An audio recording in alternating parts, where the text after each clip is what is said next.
A contractor dumped gravel across my property line. Then the permit office shut down his biggest job. The first thing I saw that morning was not my lawn.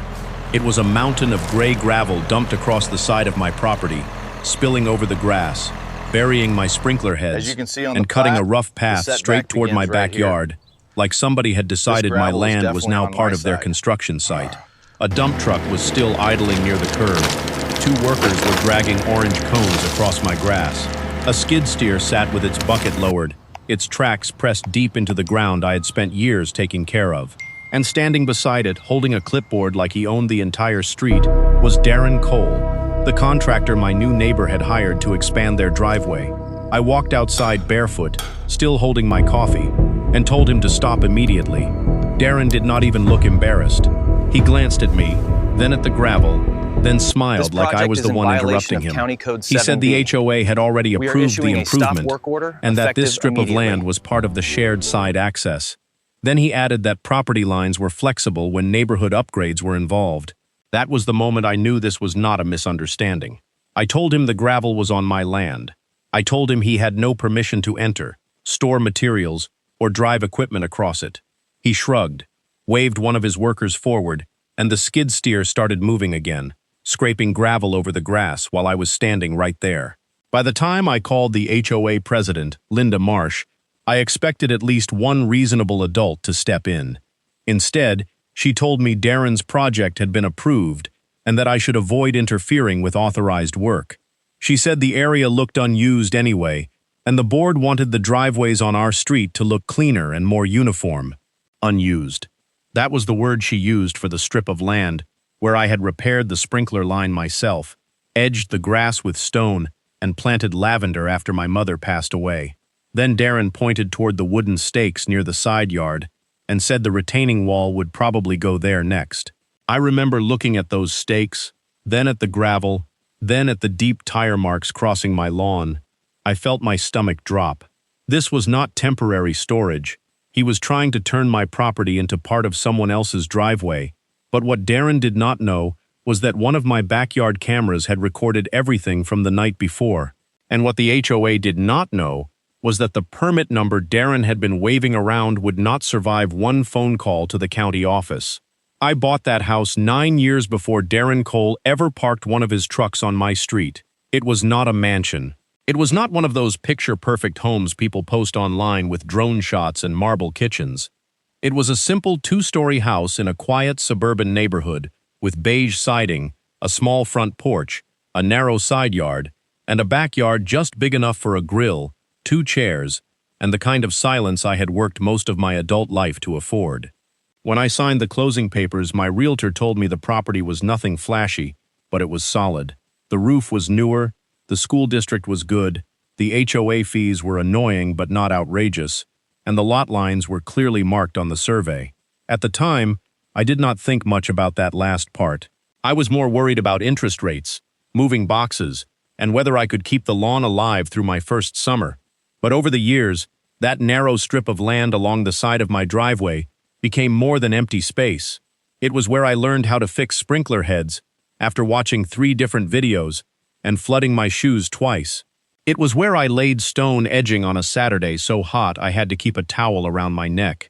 It was where I planted lavender because my mother used to keep a small lavender pot in her kitchen window, and after she passed, I wanted something outside that reminded me of her without turning the yard into a memorial. That side yard was not impressive to anyone else. To me, it was proof that I had built a peaceful life with my own hands. I was the kind of neighbor who waved, kept the trash cans out of sight, paid the HOA dues on time, and read every notice before throwing it away. I did not argue at board meetings. I did not complain about holiday decorations or lawn ornaments or kids leaving bikes near the sidewalk. I had lived around enough conflict in my younger years to know that peace is sometimes worth more than being right in every small disagreement. So when the house next door sold, I tried to be optimistic. The previous owner, Mr. Hanley, had been quiet and respectful. He kept to himself, trimmed his hedges, and always asked before placing anything near the property line. The new owners were different from the beginning. They arrived with designers, delivery trucks, and big plans. Within 2 weeks, there were paint samples taped to the garage, workers measuring the driveway, and people in polo shirts pointing at the side yard like they were planning a shopping center instead of a residential remodel. I did not mind improvement. People have the right to upgrade their homes, but there is a difference between improving your property and acting like the neighborhood bends around your budget. That difference became obvious when Darren showed up. His company logo was printed on every truck in thick black letters. He wore mirrored sunglasses, carried a clipboard, and talked loudly enough that you could hear him from inside the house with the windows closed. He had that contractor confidence that can either mean competence or arrogance, and at first, I gave him the benefit of the doubt. He parked close to the curb, then closer to my driveway. Then one morning, his trailer tires were partly on the edge of my grass. I took a picture, but I did not say anything. Another day, a pallet of pavers appeared near the property line for a few hours, then disappeared. I told myself construction was messy and temporary. I told myself not to become the kind of neighbor who runs outside with a ruler every time someone unloads a truck. The HOA did not help that feeling. Our HOA had always been strict about small things but strangely casual about big ones. They would send a warning letter if your mailbox post faded or your trash bin was visible from the street for half a day, but when contractors blocked the road or left equipment overnight, the board called it progress. Linda Marsh, the HOA president, liked to talk about curb appeal as if it were a moral value. She believed a neighborhood should look uniform, polished, and expensive, even if that meant pushing people around until they stopped objecting. I had seen her do it before, but never to me. Then the emails started going around about neighborhood improvements. The board praised the new owners next door for investing in their property.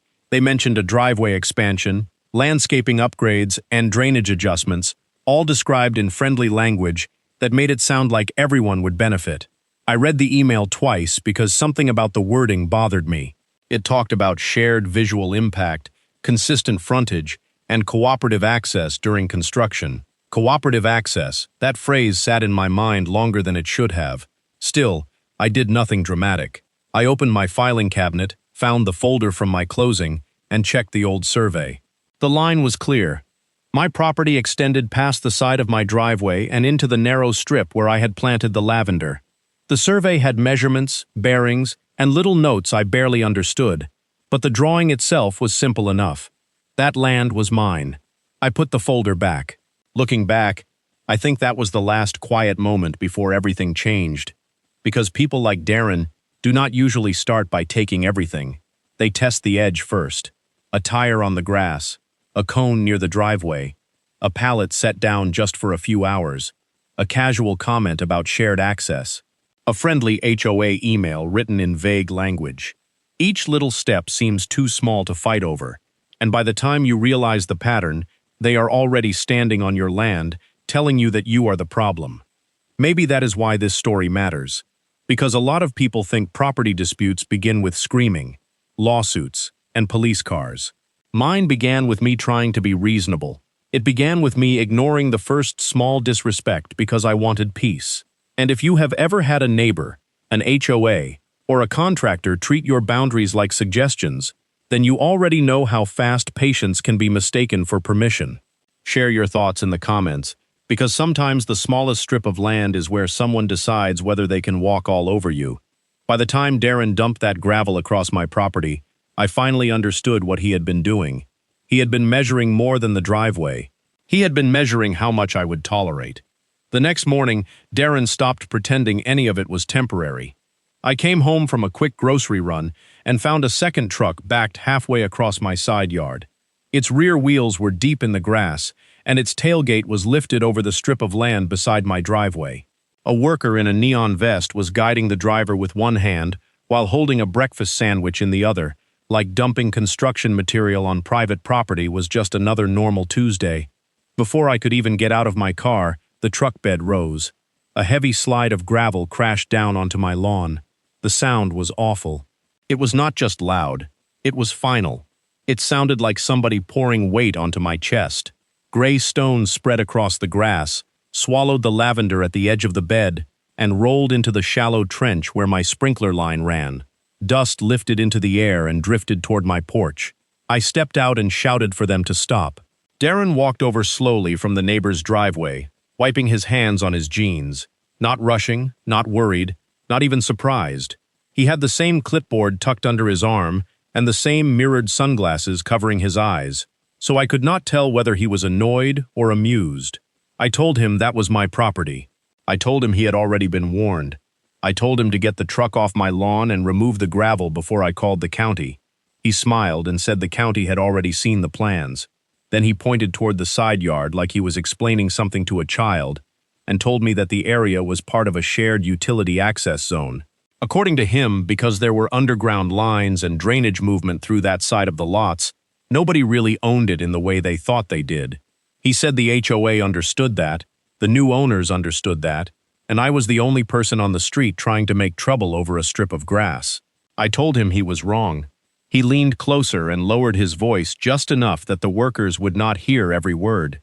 He said I could spend thousands of dollars asking an attorney to tell me the same thing, or I could let professionals finish the job and enjoy the increased property value when the whole frontage looked better.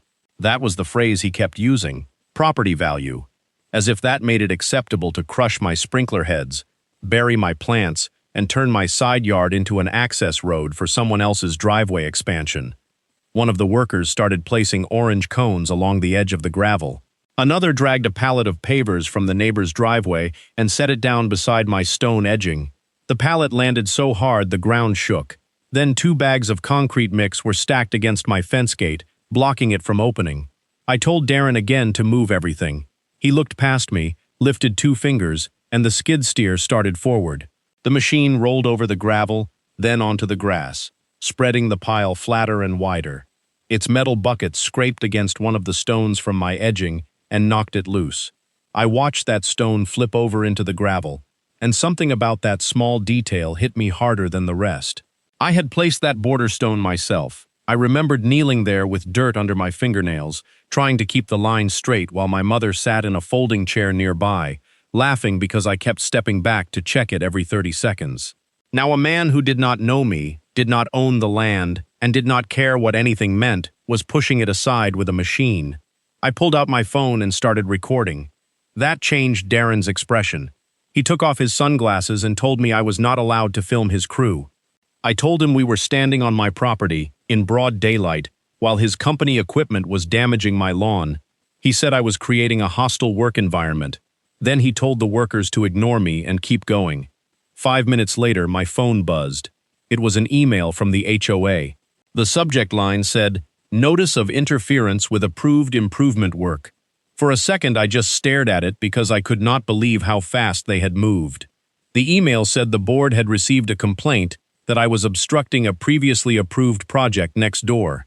It said homeowners were required to cooperate with reasonable construction access when improvements had community impact. It warned that continued interference could result in fines under the nuisance and obstruction provisions of the HOA rules.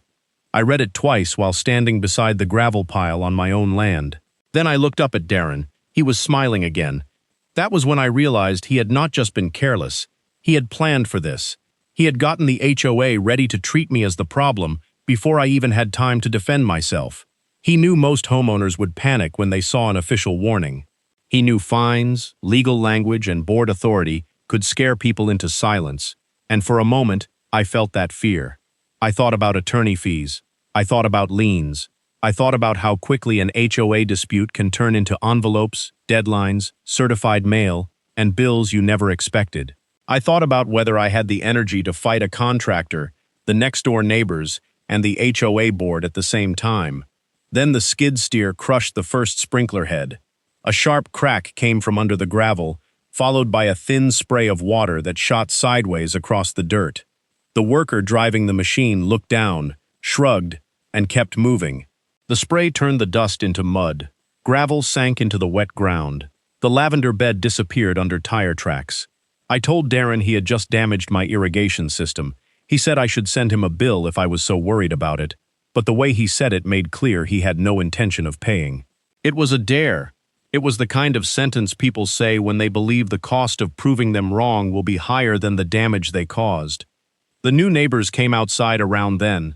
They stood on their driveway with matching travel mugs, watching the whole thing like it was inconvenient entertainment. I walked over and tried to speak calmly. I said their contractor was on my land. I said he had no permission to use my yard for staging, access, or material storage.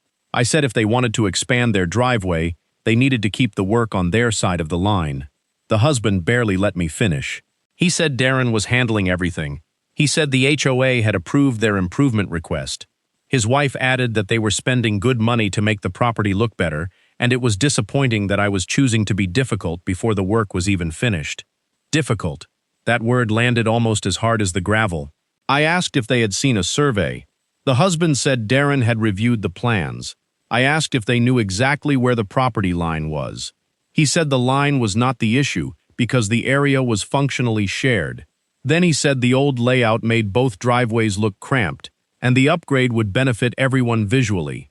I remember standing there, surrounded by noise, dust, and the smell of diesel, trying to process the fact that 3 separate parties were now telling me my property rights were less important than how the street looked from the curb. That afternoon, they turned the gravel into a temporary road. The skid steer went back and forth until the side yard was flattened into a rough gray lane. Truck tires rolled across it. Workers walked through it. A stack of drain pipe appeared near my fence. Wooden stakes were hammered into the ground, each one marked with bright pink ribbon.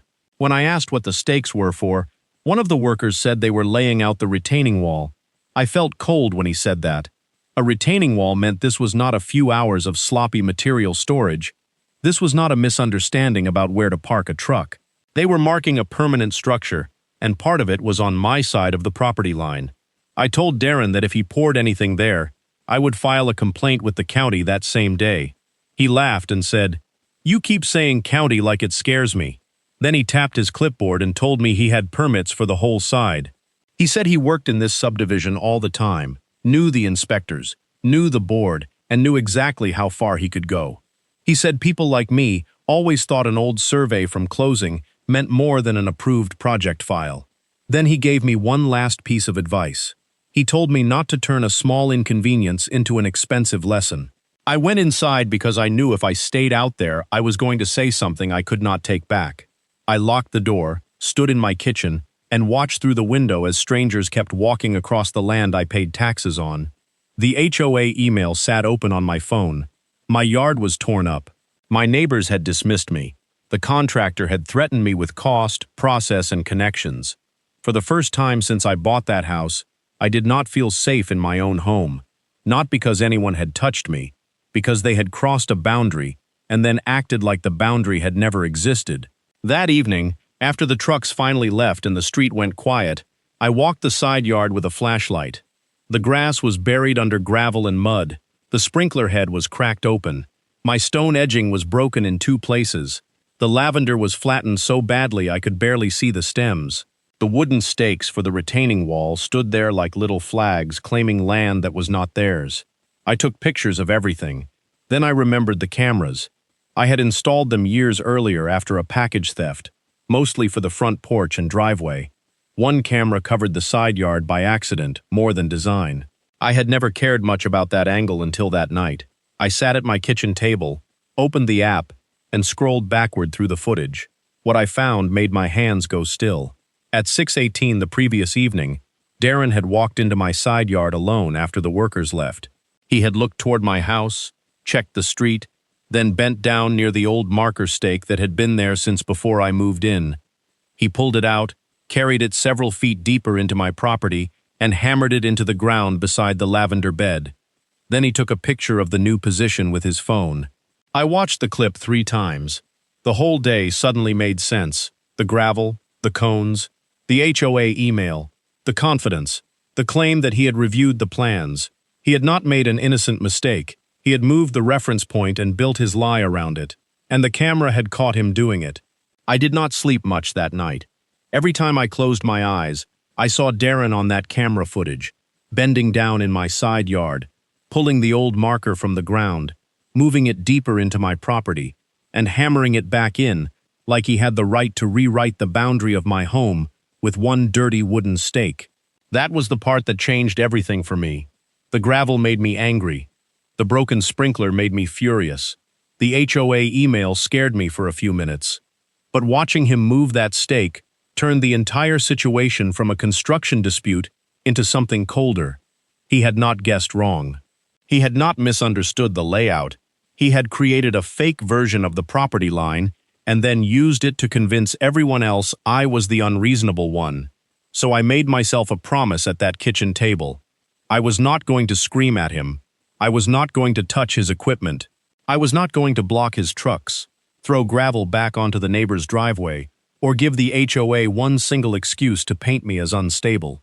If Darren wanted a fight based on noise and intimidation, he was going to be disappointed. I was going to fight with records. The first thing I did was download the camera footage. I saved the clip of Darren moving the stake in 3 places: my laptop, an external drive, and a cloud folder. Then I downloaded the clips from the next morning, when the dump truck rolled across the edge of my lawn and poured gravel over the side yard. I saved the skid steer crushing the sprinkler line.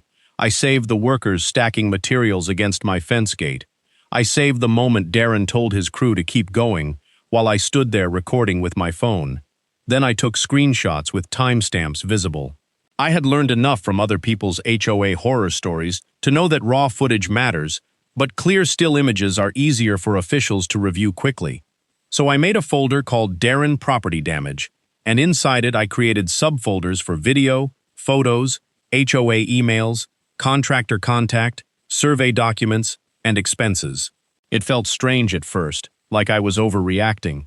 Then I looked out the window and saw pink ribbons tied to stakes across my land, and I kept going. The next morning, before any trucks arrived, I walked the entire side yard with my phone. I recorded slowly. I started at the street, showed my driveway, then moved along the gravel path Darren had created. I filmed the broken sprinkler head, the muddy tire tracks, the flattened lavender, the broken stone edging, the pallet marks in the grass, the concrete bags blocking the fence, and the retaining wall stakes. I narrated the date, the time, and where I was standing. Not dramatically, not emotionally, just clearly. I said this was my property, that I had not given permission for staging, storage, grading, or equipment access, and that the contractor had already been told to stop. I showed the old survey on camera next to the side yard so there would be no confusion later about what I was comparing. After that, I went inside and opened the folder from my closing documents. It was still in the same filing cabinet drawer where I had kept it for 9 years. The deed, the title policy, the HOA disclosure, the plat map, the original survey, the closing statement, and a few papers I had barely understood when I bought the house. Back then, they were just documents I signed because everyone at the closing table told me where to initial. Now they felt like armor. I spread them across the dining table. The survey showed the property line running along the side yard in a clean, measurable line. It did not match Darren's new stake. It did not match the gravel path, and it absolutely did not support the idea that the strip beside my driveway was shared construction access for my neighbor's project. The plat map had another important detail. There was a utility and drainage easement running through part of the side area, but it was not what Darren had claimed. It did not transfer ownership. It did not let a private contractor use my yard as a material yard. It did not allow the neighbor to expand a driveway over it. It simply allowed access for utilities and drainage maintenance under specific conditions. That word, easement, suddenly mattered more than ever. Darren had used it like a magic spell, hoping I would not understand it. He wanted me to hear shared utility area and assume my ownership somehow disappeared. But the document said the opposite. The land was still mine. The easement limited certain uses, but it did not give Darren permission to build, grade, dump gravel, or pretend my property had become public space. I took photos of every page. Then I called the county clerk's office. I expected to sit on hold for an hour. Instead, a woman named Carla answered after a few minutes, and her calm voice was the first normal thing I had heard since the gravel hit my lawn. I told her I was trying to confirm permits for construction at the address next door. I gave her the street address, the contractor's name, and the permit number Darren had mentioned in his voicemail. There was a pause while she searched. Then she asked me to repeat the permit number. I did. Another pause. Then she said the permit number did exist, but it was not attached to my neighbor's address. I sat up straighter. Carla explained that the number appeared to belong to a different property in the same general area, and from what she could see, it was for a driveway repair, not a retaining wall, not drainage alteration, not grading, and definitely not construction staging across another parcel. She was careful with her words. She did not accuse anyone of anything, but I could hear the shift in her tone. This was no longer just me complaining about a contractor. She told me to submit a written request to the permitting office and attach any photos, video, and correspondence I had. She also suggested I contact code enforcement because any retaining wall, grading change, or drainage work near an easement could require review. Then she said something I wrote down immediately. HOA approval does not replace county approval. I repeated that sentence out loud after the call ended. HOA approval does not replace county approval. For the first time in 2 days, I felt the ground come back under my feet. After that, I saved Darren's voicemail. It had come in the previous afternoon after I stopped answering his calls.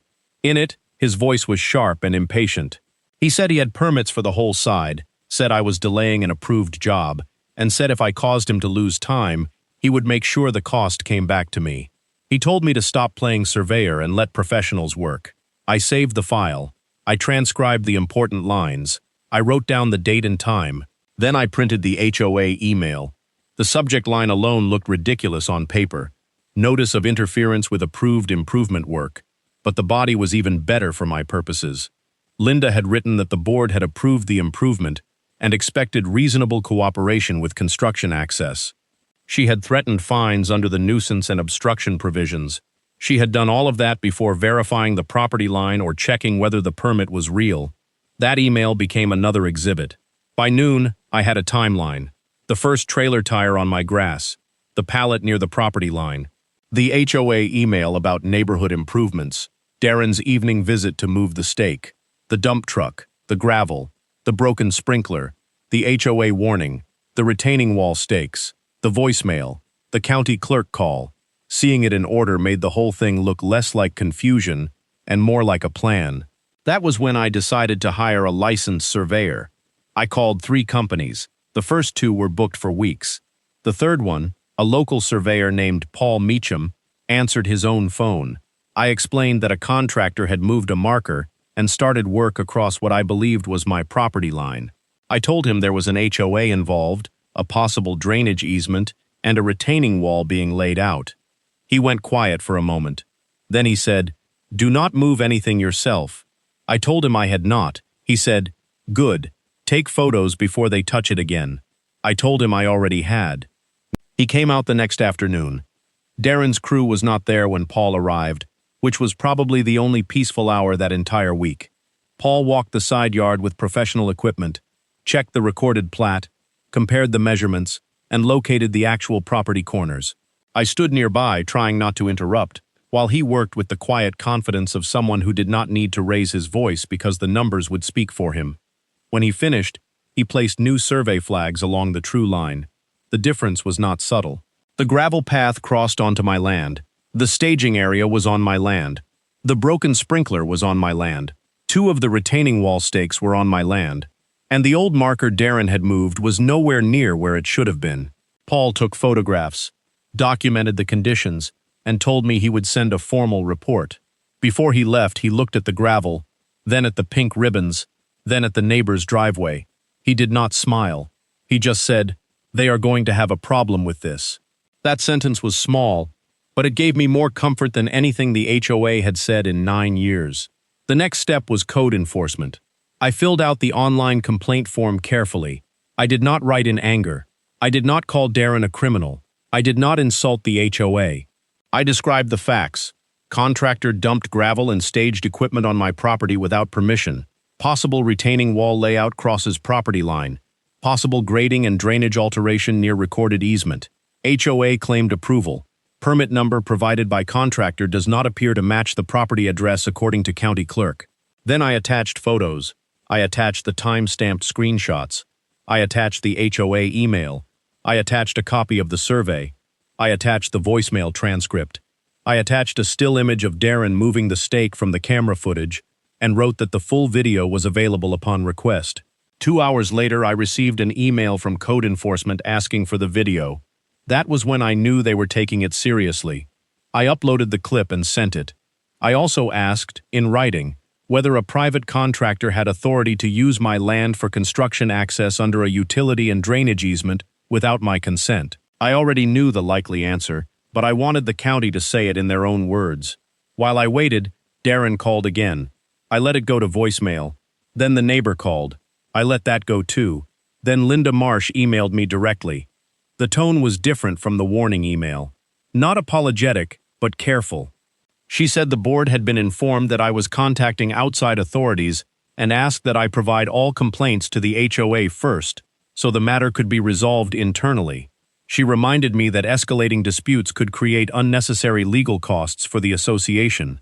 I read that email 3 times. Then I replied with one sentence. Please preserve all records, emails, approvals, contractor communications, board discussions, architectural review documents, and complaints related to this project, as this matter now involves property damage, unauthorized entry, and county permitting questions. I did not threaten. I did not argue. I just put the words in writing, preserve all records. That phrase changed the room. I could almost feel it through the screen. Because once you ask an HOA board to preserve records, they understand the conversation is no longer gossip between neighbors. It is evidence.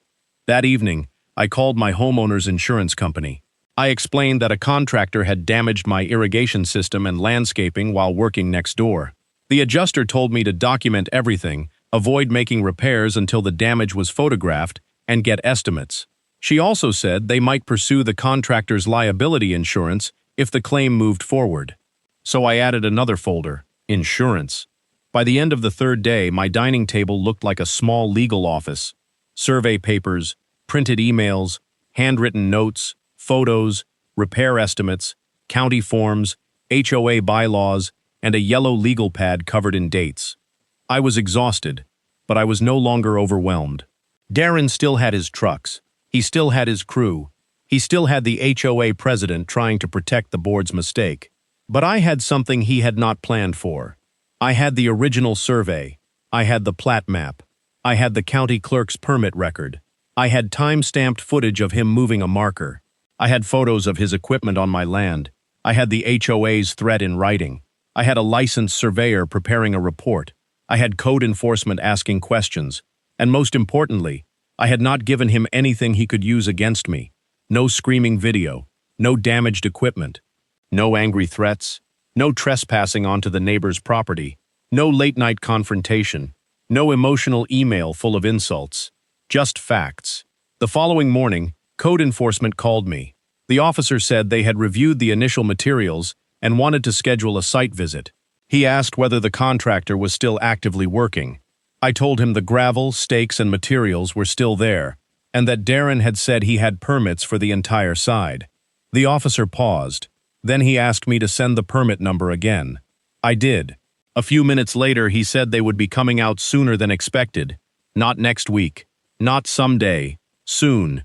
And when I asked whether I should notify the HOA, he said I did not need to coordinate anything with them.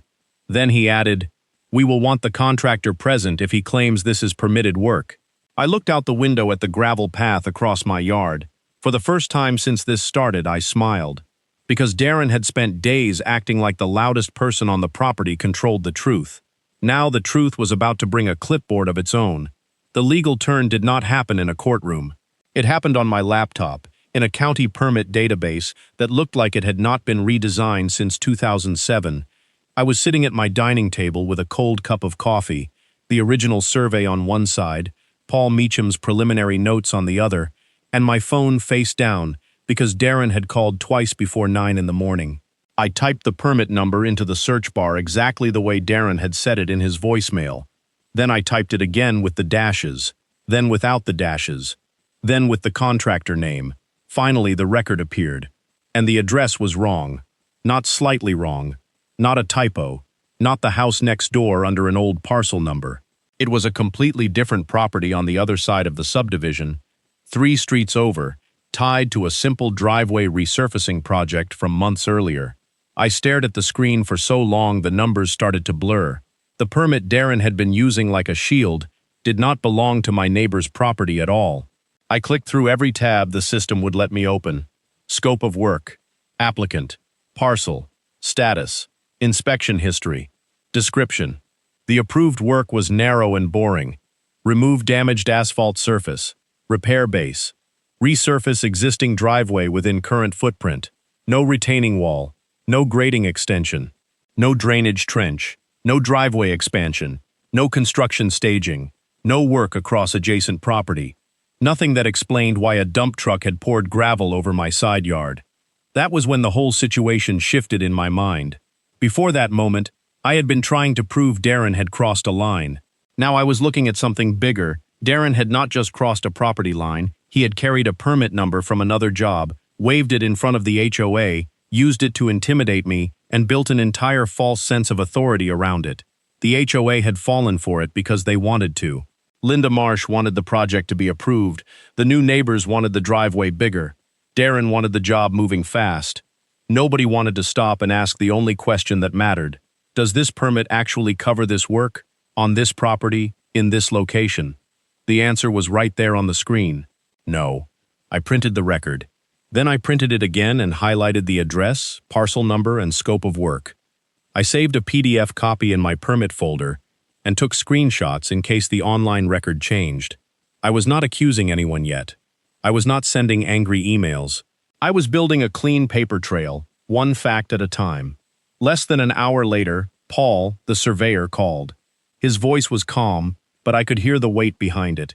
He had reviewed the recorded plat more closely and wanted me to understand something important before his final report came over. The true property line confirmed what he had seen in the field. Darren's gravel path, staging area, and 2 retaining wall stakes were inside my parcel. But there was another issue, the drainage easement. Part of the area Darren had been calling shared access was a recorded utility and drainage easement, but Paul explained it carefully. An easement did not erase ownership. It did not turn my side yard into a free construction corridor. It did not let a private contractor expand a neighbor's driveway or build a retaining wall wherever it looked convenient. The easement existed for utility and drainage purposes, meaning access for maintenance, drainage flow, and specific approved uses. If someone wanted to change grading, redirect runoff, install a retaining structure, or alter drainage near that easement, the county would likely want to review it. I looked through the window at the gravel packed into my lawn. For 2 days, Darren had used the word easement like it made him untouchable. In reality, the easement made his problem worse, because if his work changed drainage, if that retaining wall blocked runoff, if the driveway expansion pushed water toward my foundation or another neighbor's yard, this was no longer just a private trespass dispute. It was a county concern. Paul sent me a marked-up image from the plat. The real property line ran in blue. The easement area was shaded. The gravel path Darren had created was marked in red based on his site measurements. Those lines told the story better than any argument could. Darren's version of the property line was not close. His retaining wall layout touched land he did not own and sat dangerously near a drainage area he had no permit to alter. I attached Paul's marked-up image to the folder. Then code enforcement emailed me. The officer handling the complaint, Mr. Alvarez, wrote that the permit number I had provided did not appear to match the address where work was taking place.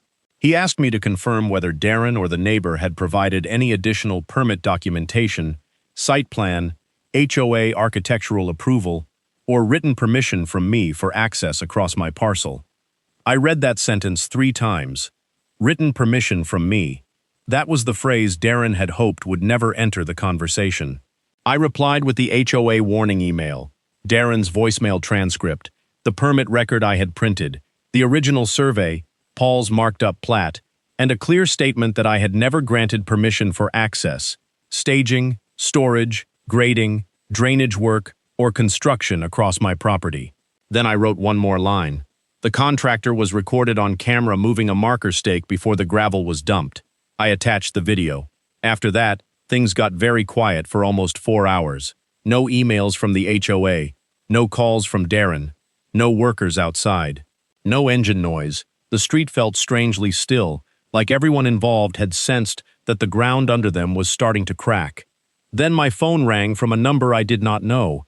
It was an attorney I had contacted through a local referral service the night before. Her name was Marissa Grant, and she specialized in property disputes, easements, construction damage, and HOA conflicts. I had expected a short consultation, maybe a warning that legal action would cost more than the damage. Instead, after I sent her the basic documents, she called back with a tone that was both professional and deeply interested. She told me this was not just about gravel. She said there were at least 5 issues in play: unauthorized entry, property damage, misrepresentation of permit status, possible improper HOA enforcement, and potential unpermitted grading near a recorded easement. She was careful not to promise anything, but she said the documentation was unusually strong because the entire timeline was supported by video, written notices, county records, and an independent surveyor. Then she said the words I had been waiting to hear: "You are not the one overreacting here." I did not realize how badly I needed someone qualified to say that until she did. For 3 days, Darren had acted like I was hysterical. The neighbors had called me difficult. The HOA had warned me like I was some unreasonable obstacle standing in the way of progress. Even though I knew the land was mine, part of me had still wondered if the system would treat me like the problem simply because I was the person complaining. Marissa cut through that fear. She drafted a demand letter that afternoon. The letter was not emotional. It did not insult Darren. It did not accuse the HOA of crimes. It laid out the facts with surgical precision. Darren Cole Construction had entered my property without permission. The company had dumped gravel, staged materials, damaged irrigation and landscaping, and laid out a retaining wall across the surveyed property line. The permit number referenced by the contractor did not correspond to the project address or scope of work. The HOA had issued a warning based on an approval that appeared unsupported by county records. A licensed surveyor had confirmed the encroachment. Camera footage showed the contractor moving a marker stake before performing work. The letter demanded that all work stop immediately on or near my property. It demanded removal of all gravel, construction material, debris, and equipment from my parcel under county-approved conditions.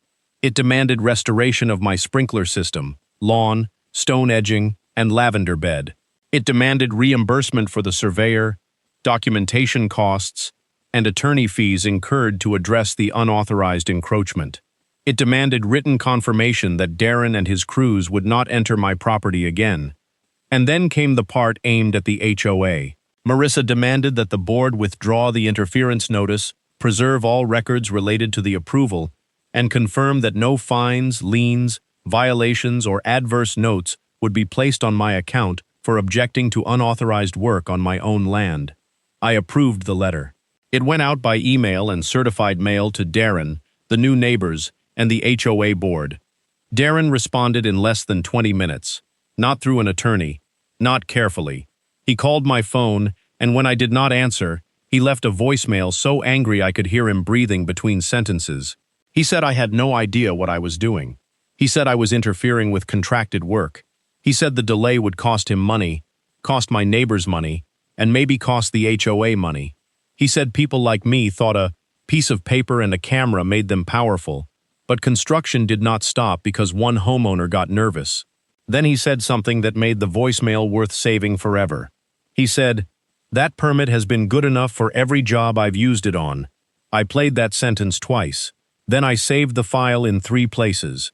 Because Darren had just admitted, in his own voice, that he had used that permit number before. I sent the voicemail to Marissa. I sent it to code enforcement with a short note saying it might be relevant to their permit review. I did not add commentary. I did not say what I thought it meant. I let his words speak for themselves. By the next morning, the situation had expanded beyond my property. Mr. Alvarez from Code Enforcement called and asked whether I knew of any other active Darren Cole construction projects in the area. I said I knew only what I had seen on his trucks and signs. There was a commercial remodel near the county road, and he had also been hired for a subdivision entrance upgrade that the HOA had bragged about at a recent public meeting. Mr. Alvarez did not tell me much, but he asked for the company name exactly as printed on the truck. I gave it to him. 2 hours later, Marissa received a copy of a county notice requesting Darren's permit documentation for the work next door, not just the driveway. The retaining wall, the grading, the drainage impact, the staging, the property access. For the first time, the burden shifted. Darren was no longer standing in my yard demanding that I prove he was wrong. Now the county was asking him to prove he was right, and he could not do it. That afternoon, Linda Marsh sent a much softer email to the HOA board, accidentally copying me on the chain for the first minute before recalling it. But recalled emails are not magic. I still saw enough of the preview to understand what was happening. She told the board not to discuss the matter by text anymore. She said there were questions about contractor documentation. She said they needed to locate the architectural review packet and confirm what Darren had actually submitted.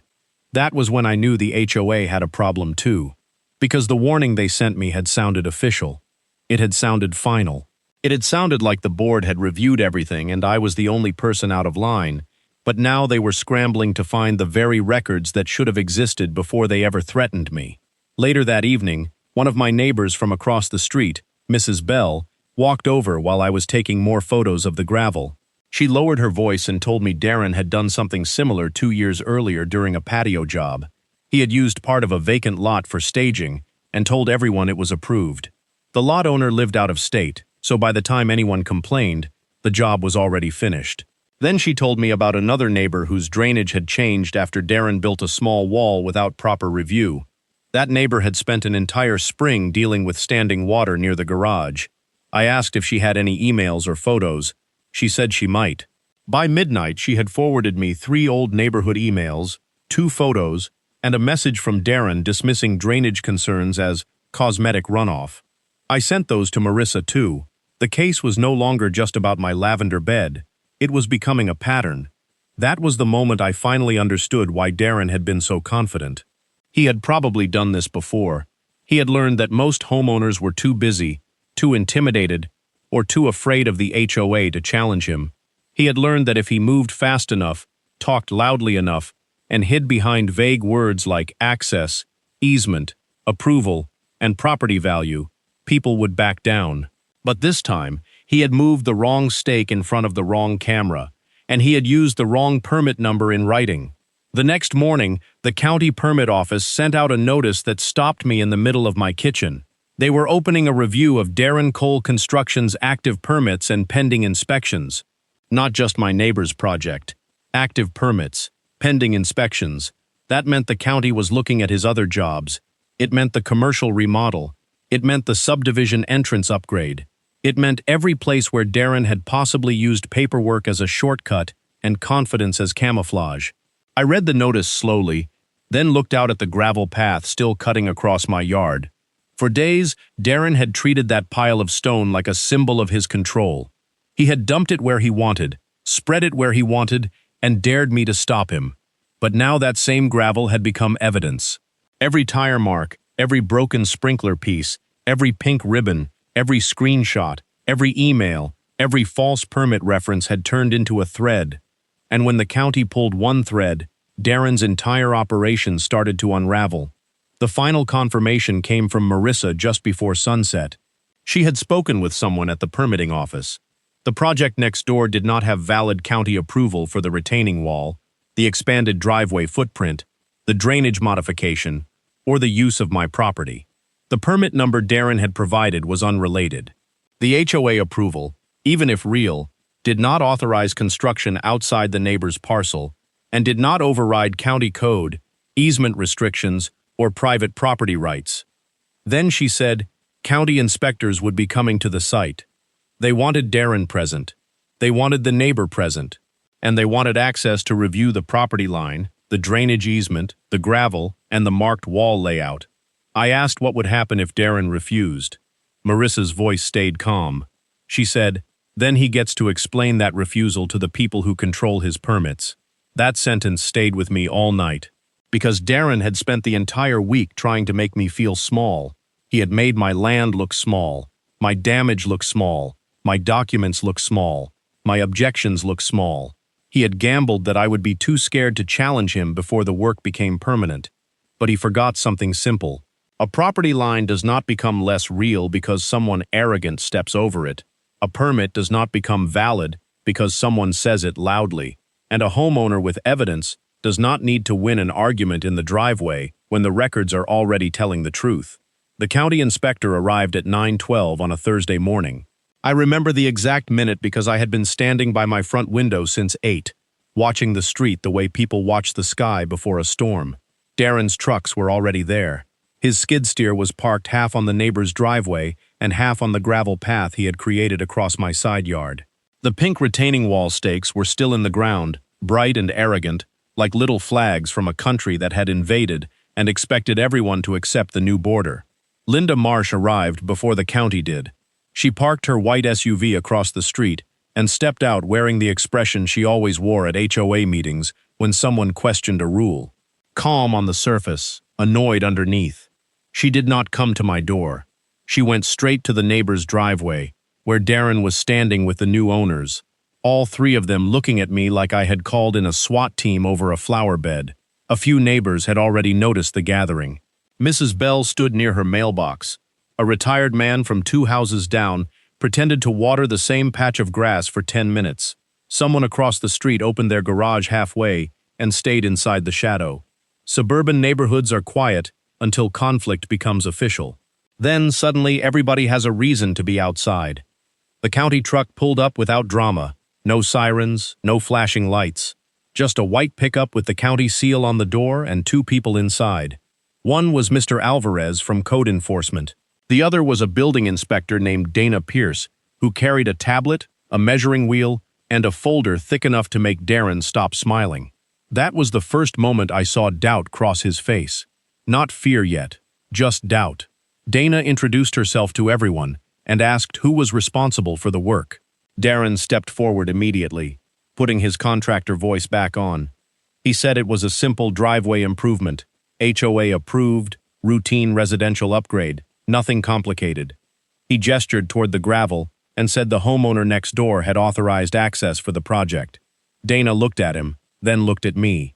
I said clearly that I had not authorized access across my property, that the gravel, materials, and retaining wall stakes crossed the surveyed property line, and that the permit number provided by Darren did not match this address. Darren laughed under his breath. Dana did not. She asked him for the permit. He handed her a printed page from his clipboard. I could tell from across the driveway that it was the same number, the same wrong number. Darren tried to talk while she reviewed it, saying the HOA had already approved the design and that the county system sometimes displayed older parcel references. He said he worked in this subdivision all the time and knew how these records looked. Dana let him finish. Then she turned the page around and tapped the address. This permit is not for this property. The street went quiet. Darren shifted his weight and said there must have been a clerical issue. He said the office had the right documents somewhere. He said his admin probably submitted the package under the wrong address.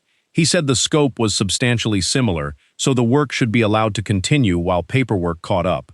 Mr. Alvarez spoke for the first time. He said no work involving grading, drainage, retaining structures, or expansion outside an existing footprint was authorized at that location under the permit Darren had presented. Then he asked Darren whether he had any approved site plan showing work near the property line and recorded easement. Darren's voice changed. Not much, but enough. He said the HOA Architectural Committee had approved the plan. Dana looked at Linda. Linda straightened and said the board had approved the neighbor's improvement request based on the contractor's submission. She said the board believed the work would improve the street and that the area in question had been represented as shared access near a utility easement. Dana asked for the survey used for that approval. Linda did not have one. She asked for the county-approved drainage plan. Linda did not have one. She asked for written permission from the adjacent property owner allowing staging and access. Linda looked at me for the first time that morning. I said there was none. That was when Mr. Alvarez asked to see the property line. Paul, the surveyor, had come at my attorney's request, not to argue, just to verify his markings if the county needed them. He walked them through the measurements, the recorded plat, the corner points, and the true boundary. He did it calmly, without drama, without insulting anyone. He simply pointed to the flags and explained what the equipment had confirmed. The gravel crossed the line. The pallet marks crossed the line. The tire tracks crossed the line. 2 retaining wall stakes crossed the line, and the area Darren had called shared access was still part of my parcel, subject to a utility and drainage easement that did not grant him construction rights. Darren interrupted and said the old marker had been confusing. I looked at Mr. Alvarez and said I had video of Darren moving that marker before the gravel was dumped. Nobody spoke for a second. Then Mr. Alvarez asked if I could show it. I opened the clip on my phone. The group gathered around, but I kept the phone in my hand. The video played clearly.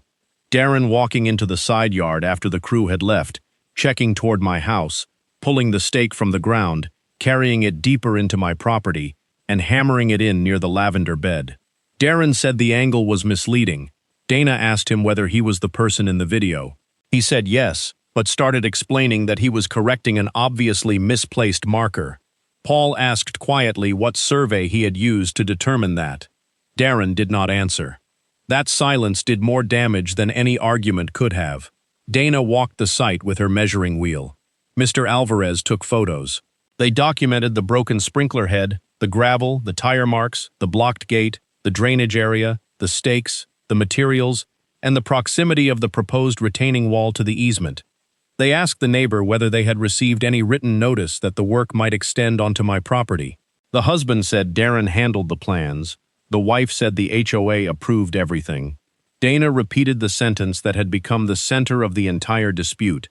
HOA approval does not replace county permits, and it does not authorize work on someone else's property. For the first time, the new neighbors did not look irritated with me. They looked irritated with Darren. That was when he started getting louder. He said this was being blown out of proportion. He said contractors used adjacent access all the time. He said the gravel could be moved in an afternoon. He said stopping the project would cause unnecessary cost. He said homeowners did not understand construction logistics. He said he had a schedule, crews, materials, and other jobs waiting. Dana closed her folder. Then she told him the work was stopping. Right there. Right then. No more grading, no more retaining wall layout, no more use of my property. No more material staging, no more equipment movement across the side yard. Nothing further until valid permits, corrected plans, property access rights, drainage review, and restoration requirements were addressed. Darren stared at her. Linda asked whether the HOA could mediate before formal enforcement. Mr. Alvarez said enforcement had already begun. He printed the stop work notice from his truck, brought it back and placed it where everyone could see it. Darren refused to take it at first, so Dana attached it to the job board near the neighbor's garage and photographed it. The paper looked almost ordinary, but the effect was instant. The workers stopped moving. One of them climbed off the skid steer. Another set down a shovel. The neighbor's driveway, which had been full of motion and noise for days, became still. That stillness felt louder than the machines. Then a sheriff's deputy arrived. I had not called him. Mr. Alvarez had requested standby because property disputes involving contractors can get heated, and Darren had already been warned not to continue work outside approved limits. The deputy did not arrive aggressively.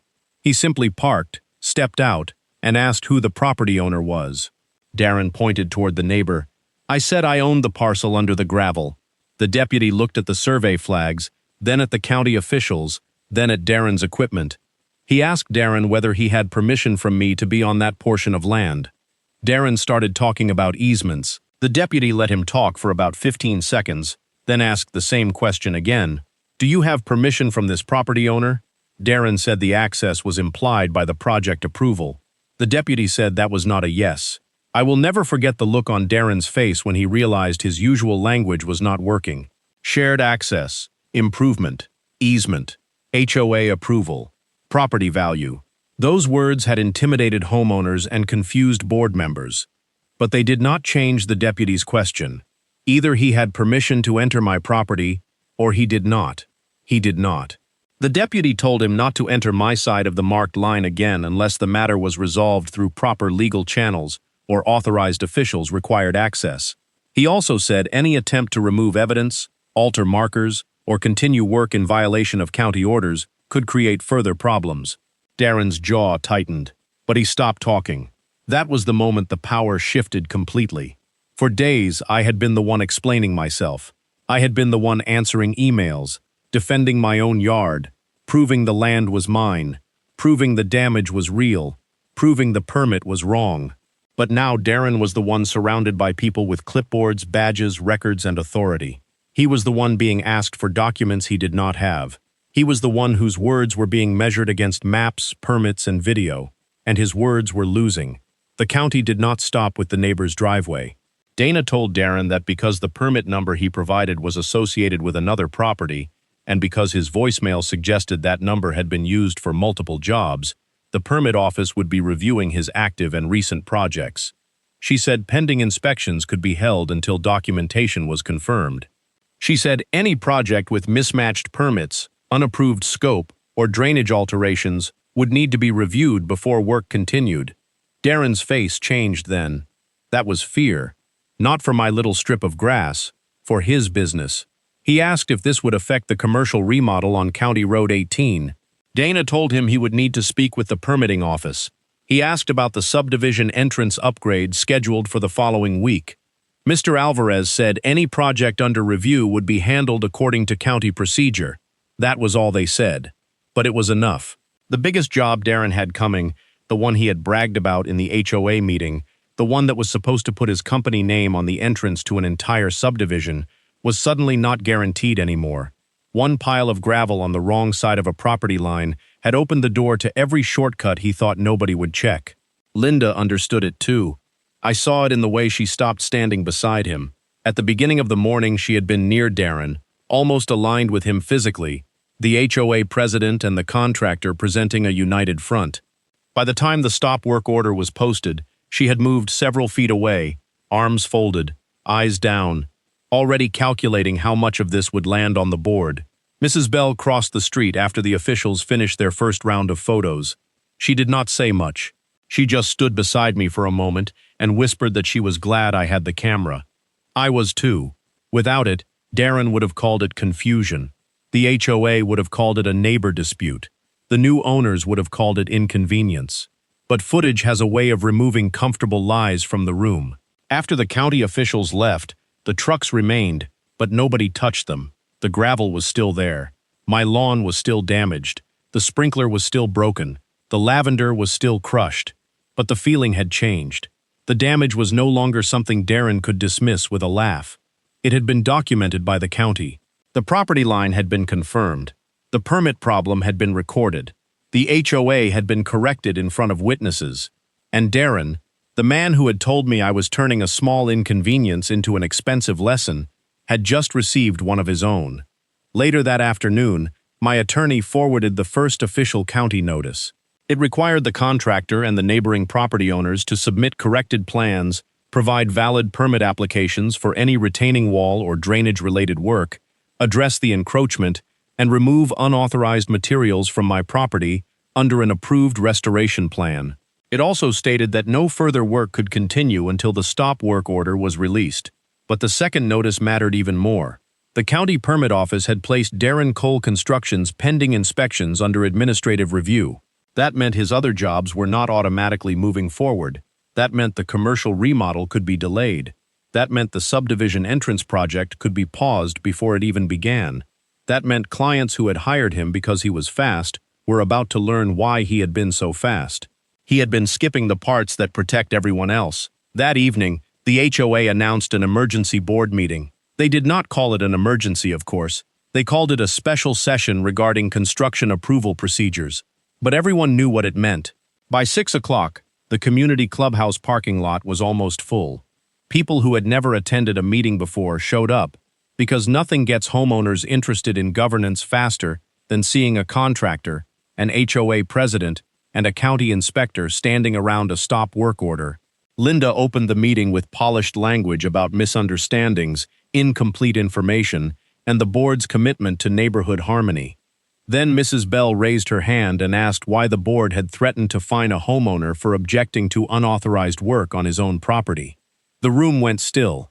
Linda said the board had acted based on the information available at the time. Another neighbor asked who verified the permit. Linda said the contractor had submitted documentation. A man in the back asked whether anyone on the board checked that documentation with the county before sending me a violation warning. No one answered quickly enough. That silence told the room everything.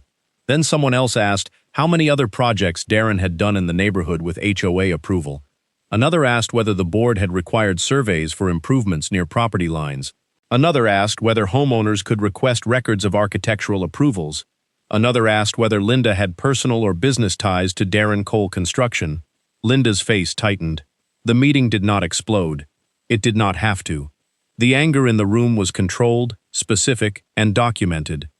People were not shouting rumors. They were asking questions the board should have been able to answer, and they could not. I did not speak much that night. I did not need to. The county had already spoken. The survey had already spoken. Darren's voicemail had spoken. The video had spoken. The stop work order had spoken. For once, I got to sit quietly while the people who had dismissed me had to explain themselves. By the end of the meeting, the board agreed to suspend all enforcement action against me, preserve project records, review the architectural approval process, and cooperate with county officials. It was not an apology, not yet, but it was the first time they had stopped treating me like the problem. When I walked home under the streetlights, the gravel was still visible beside my driveway. It looked ugly. It looked wrong. It looked like damage, but it no longer looked permanent. The next morning, Darren's largest upcoming project was listed as delayed pending permit review. I saw the notice online before he said a word. The same permit office he had mocked, the same county process he thought he could dance around, had reached into the part of his business he actually cared about. Not because I yelled louder, not because I threatened him, not because I played dirty, because he handed them the thread, and once they pulled it, the whole knot tightened around him. The gravel did not disappear the next day. That would have been too easy. For almost a week it stayed there, a gray scar across the side of my yard, while emails moved between my attorney, the county, the HOA, Darren's insurance carrier, and the new neighbors, who suddenly no longer treated me like a difficult obstacle to their dream driveway. Their tone changed first. The same people who had stood outside with travel mugs while Darren's crew crushed my sprinkler line now sent me an email saying they had been misled by their contractor. They said they had relied on his representations. They said they never intended to encroach on my property. They said they hoped we could remain neighborly. I read it twice and did not reply right away, because part of me wanted to write back and ask where that neighborly concern had been when I was standing in my own yard, telling them their contractor was crossing the line. But my attorney advised me to keep the record clean, so I answered with one sentence: all restoration and reimbursement should go through counsel and the insurance claim. No emotion, no lecture, no extra fuel. Just the process Darren had been so confident he could avoid. 3 days later, a different crew arrived. Not Darren's crew. A licensed landscaping and restoration company hired through his insurer came in with small equipment, plywood ground protection, and a county-approved restoration plan. That detail mattered. Darren was not allowed to simply show up with a skid steer and scrape the gravel back wherever he wanted. The county required removal without further damage to the drainage easement, the soil grade, or my irrigation system. I stood on my porch while they worked. They removed the gravel by hand in the tight areas near the lavender bed. They lifted the broken pavers and edging stones.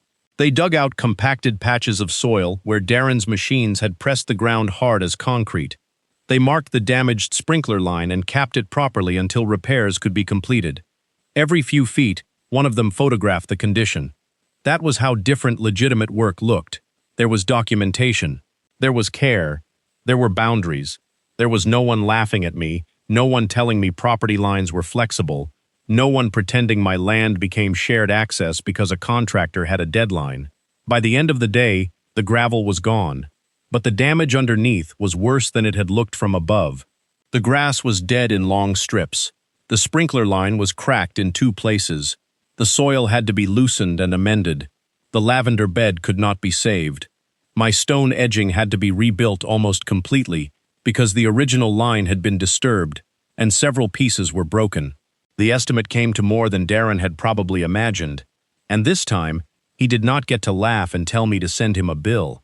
His insurance carrier paid for the irrigation repair, soil restoration, sod replacement, edging reconstruction, and damaged plants. Darren's company reimbursed the surveyor fee and part of my attorney fees as part of a written settlement. The new neighbors paid for a portion too, because the work had been performed for their benefit, and they had allowed it to continue after I objected. Nobody admitted everything I wanted them to admit. That is not how settlements usually work. But the checks cleared, the land was restored, and the property line was recorded, marked, and documented so clearly that nobody on that street could pretend not to know where it was again. The driveway project next door did continue eventually, but not the way Darren had promised. The expanded footprint was denied in its original form. The retaining wall had to be redesigned and pulled back entirely inside the neighbor's parcel. The drainage plan had to be reviewed. The driveway could be resurfaced, but not widened across the easement in the way Darren had drawn it. Their dream of a grand, clean, uniform frontage turned into a smaller, more expensive, more heavily inspected version of what they had wanted. For weeks, their front yard looked like a half-finished apology. As for Darren, the consequences reached much farther than my side yard. The county's administrative review delayed his commercial remodel on County Road 18. The client did not wait. They hired a different contractor after learning the permit documentation had been flagged. The subdivision entrance upgrade, the job Darren had been bragging about, was put on hold and then awarded to another company after the HOA board decided they could not risk more scrutiny. That one hurt him. I know because he drove past my house 2 weeks later in a truck without his company trailer, slowed down near the driveway, and stared at the restored side yard like he still could not believe a strip of grass had cost him that much. He did not stop. He did not say anything. For once, he understood boundaries. His company's name started coming up in local homeowner groups too. Not because I posted a dramatic revenge story or tried to destroy him online, but because public records are public records, and people talk when a contractor's jobs are delayed by permit review. A few other homeowners filed their own complaints. One had drainage problems after an old wall project.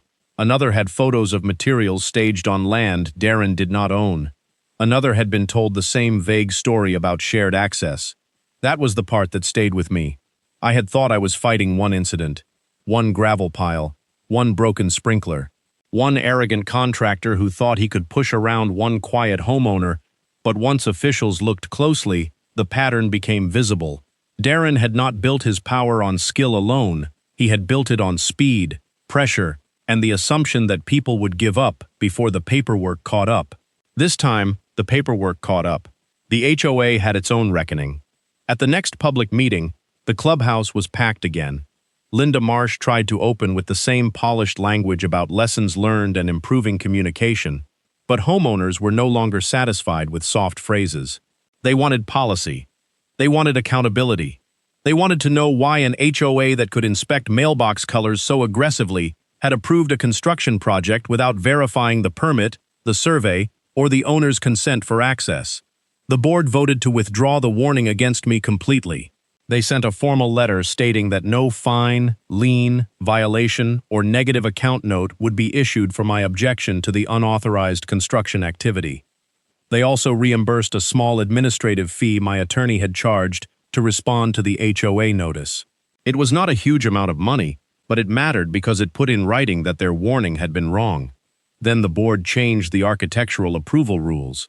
Any project near a property line now required a current survey or county-recognized site plan. Any project involving drainage, grading, retaining walls, driveway expansion, or easement areas required proof of county permit review before HOA approval could be granted. Contractors had to provide insurance documentation. Homeowners had to provide written permission for any access across another parcel. And HOA approval letters now included one very clear sentence: approval by the association does not authorize work outside the applicant's property or replace permits required by local authorities. I almost laughed when I read it. That sentence would have saved everyone weeks of stress if Linda had understood it before threatening me. She did not remain HOA president for long. At the next election, a retired civil engineer named Tom Reeves ran against her. His entire campaign was basically one promise: the board would stop confusing curb appeal with legal authority. He won by the largest margin anyone in our neighborhood could remember. Linda stayed on the board for one more month, then resigned, saying she wanted to focus on family and other commitments. Nobody believed that was the whole reason, but nobody needed to argue. Her resignation was its own kind of answer. My relationship with the new neighbors became polite, but never warm. They eventually apologized in person, standing near the driveway that had caused so much trouble. The husband said they should have stopped the work when I first objected. The wife admitted they had trusted Darren because he sounded confident and the HOA seemed to support him. I accepted the apology because holding bitterness forever would only keep Darren's gravel in my life longer than it deserved. But I did not pretend everything was fine. I told them trust would take time. They nodded, and for once, they did not call me difficult. Months later, the lavender came back in a different way. The original plants were gone, crushed beyond saving, but the restoration company replaced them with new ones. They were smaller, thinner, not as full as the old bed my mother had once laughed beside, but they started to bloom near the end of summer. The first time I noticed the purple flowers, I stood there longer than I expected. The yard did not look exactly the same. Maybe it never would, but it was mine again. That mattered more. I also kept one broken piece of the old stone edging. It sits on a shelf in my garage now, not because I enjoy remembering the damage, but because it reminds me how easily people will cross a line when they think you are too polite to defend it. It reminds me that being peaceful does not mean being passive. It reminds me that documentation is not paranoia when someone is actively trying to rewrite reality. The strangest part is that I never felt like I got revenge, not in the way people imagine it. I did not destroy Darren's equipment. I did not scream at the HOA president in the street. I did not sneak around trying to sabotage the neighbors. I did not do anything that would have made me look worse than the people who crossed my property line. I just kept the receipts, the survey, the deed, the plat map, the camera footage, the permit record, the HOA email, the voicemail, the photos, the insurance estimate, the county notice, the stop work order. Each one was small on its own, but together they were stronger than Darren's confidence, stronger than Linda's title, and stronger than my neighbor's money. That is the lesson I wish I had understood earlier. When someone violates your property, they want you emotional. They want you loud. They want you exhausted. They want the story to become two angry homeowners arguing in a driveway, because then the facts get blurry and everyone can pretend the truth is somewhere in the middle. But sometimes the truth is not in the middle. Sometimes the truth is in the county records. Sometimes it is in the camera footage. Sometimes it is in the survey you saved from closing and forgot about for 9 years. And sometimes a contractor loses his biggest job not because a homeowner went looking for revenge, but because he was arrogant enough to leave evidence on the wrong side of a property line. So if you have ever dealt with an HOA, a neighbor, or a contractor who treated your boundaries like suggestions, let me know what you think in the comments. Share this story with someone who needs to remember that staying calm is not the same as backing down. Save it for the day a vague warning letter or a loud contractor makes you doubt yourself. And subscribe if you want more stories where the person who follows the rules finally makes the bully answer to them. Because I did not win by being louder than Darren. I won by being right, being patient, and proving every inch of it.